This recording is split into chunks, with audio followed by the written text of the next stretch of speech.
আপনারা শুনে খুশি হবেন যে বীর যোদ্ধারা আজকে এই সমাবেশ করার তৌফিক এনে দিয়েছেন।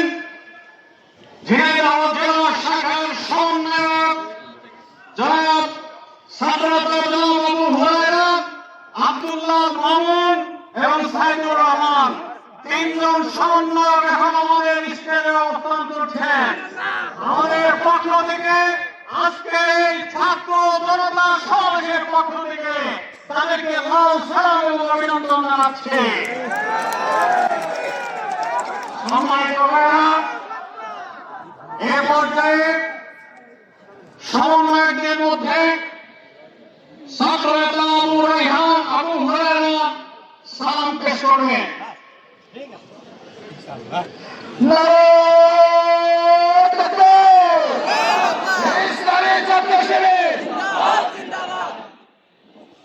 বিসমিল্লাহির রহমানির রহিম। আসসালামু আলাইকুম। প্রিয় সংগ্রামী জনতা, আপনারা মুক্তিযুদ্ধ 48-এর ভাষা থেকে শুরু করে প্রত্যেকটা আন্দোলনে ছাত্র সমাজ অগ্রণী ভূমিকা রেখেছে এবং ছাত্র সমাজের হাত ধরেই বারবার দেশের প্রেক্ষাপট পরিবর্তন হয়েছে।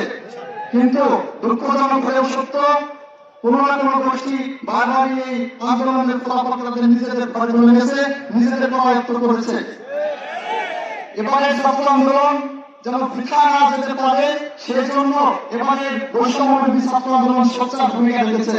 ইনশাআল্লাহ বাংলাদেশে পরবর্তী যে কোনো রাজনৈতিক দল, যে কোনো সরকারের ক্ষেত্রে বৈষম্যবিরোধী ছাত্র আন্দোলন এবং এই সাধারণ ছাত্র জনতার একটা বড় ধরনের ভূমিকা থাকবে এবং কোন দল মত এখানে একই প্রভাব বিস্তার করতে পারবে না।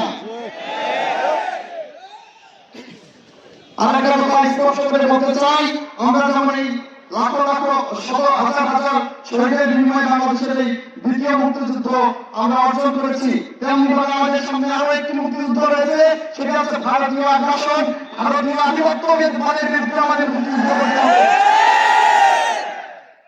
আমরা আমাদের দ্বিতীয় মুক্তিযুদ্ধের জন্য প্রস্তুত কিনা?